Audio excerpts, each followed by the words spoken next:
Page number 25 है, R O वाली जो स्पेशल क्लास है उसका। और बड़ा मज़ेदार पहलू है कि हर महाराज, कोई भी महाराज हो, वो गोवा से या राजस्व नहीं वसूल सकते, गोवा से कर नहीं वसूल सकते। कोई से महाराज आ जाएं, आर ओ वाले बच्चे हैं, मैंने कहा आपसे हर महाराज गोवा से कर नहीं वसूल सकते। हरिहर द्वितीय नाम का शासक था। क्या नाम था? विजयनगर साम्राज्य 1336। हरिहर एवं बुक्का, विद्यारण्य, सायण, इन सब के बारे में आपको पता है, वो मेरे नोट्स में दिया हुआ है। जो चीज़ें नई हैं और इम्पोर्टेंट हैं वो मैं करा रहा हूँ आपको। हिंट क्या है? हर महाराज गोवा से कर नहीं वसूल सकते। हरिहर द्वितीय नाम का शासक रहा। हर महाराज, इसने महाराजा धीराज की उपाधि ली थी। क्या उपाधि ली? महाराजा धीराज की। गोवा, बहमनी साम्राज्य से गोवा छीनने वाला। अब देखो, गोवा वहां भी है, पुर्तगालियों के कब्जे में कैसे आया। गोवा का मध्यकालीन इतिहास में भी कई बार उल्लेख है।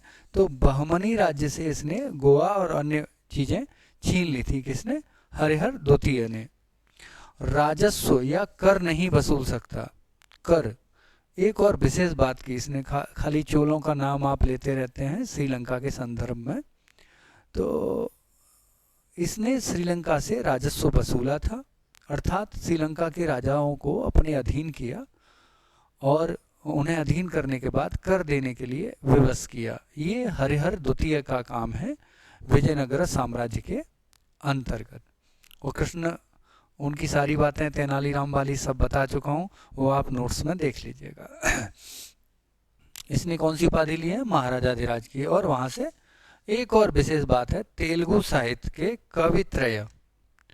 बड़ा यहाँ पे भी है कि मध्यकाल में यहाँ पे अगर दिल्ली सल्तनत देखें तो महाभारत अनुवाद यहाँ भी हो रहे थे। अकबर आया तो उन्होंने भी अनुवाद कराए, दारा सिकों ने भी अनुवाद कराए। ऐसे ही महाभारत का तेलुगु अनुवाद हुआ। तुमने पागल को कब कूटा, तो ये तमिल भाषा के 3 कवि प्रमुख हैं, ये मैंने याद करा दिए हैं। अब तेलुगु भाषा के कवित्रय के नाम से जाने जाते हैं। किस नाम से जाने जाते हैं? कवित्रय। क्या बोलेंगे हम इन्हें? कवित्रय। आगे लिख रहा है, कोई बात नहीं है यार। नाना तेल में टिक्की बना रहे हैं, और अगर आप उत्तर प्रदेश के हैं, टिक्की नहीं पता है तो टिक्की तो कई जगह इस्तेमाल होती है, इवन बर्गर में भी इस्तेमाल होती है आलू की टिक्की। तो मैंने कहा तेल में ही बनती है। देखो यार नाना तेल में टिक्की बना रहे हैं। टिक्की, एक कवि का नाम है टिक्कन। क्या नाम है? टिक्कन। तेल, तेलुगु साहित्य के कवित्रय प्लस महाभारत का अनुवाद, महाभारत का तेलुगु अनुवाद। 2 चीजें हैं एक ही ट्रिक से। महाभारत के तेलुगु अनुवाद में कौन कौन शामिल था? नाना, नन्नय, नन्नय नाम के कवि शामिल थे। यार, यर्रन नाम के कवि शामिल थे। और टिक्कन नाम के कवि। अब ये नाम ना तेलुगु भाषा के ही हैं तो इसीलिए प्रॉब्लम दे रहे हैं आपको। तो देखिए, यार, यार से यर्रन, नाना, नन्नय, तेल, तेलुगु साहित्य के कवित्रय, टिक्की, टिक्कन।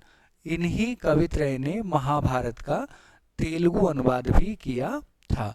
तो ये दोनों प्रश्न आपके यहाँ से कोई भी पूछ ले तो तैयार हो जाते हैं। अगर आपको UPSC, UPPSC, BPSC, RS, MPPSC pre की फैक्चुअल तैयारी करनी है तो आप संपर्क कर सकते हैं। RMU 9997295322। क्लास चल रही है और बड़ा मज़ा आता है, मतलब सरल भाषा में चीज़ें। यार नाना तेल में टिक्की बना रहे हैं।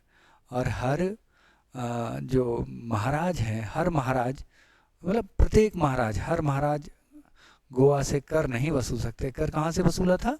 श्रीलंका से। किसने? हरिहर द्वितीय ने।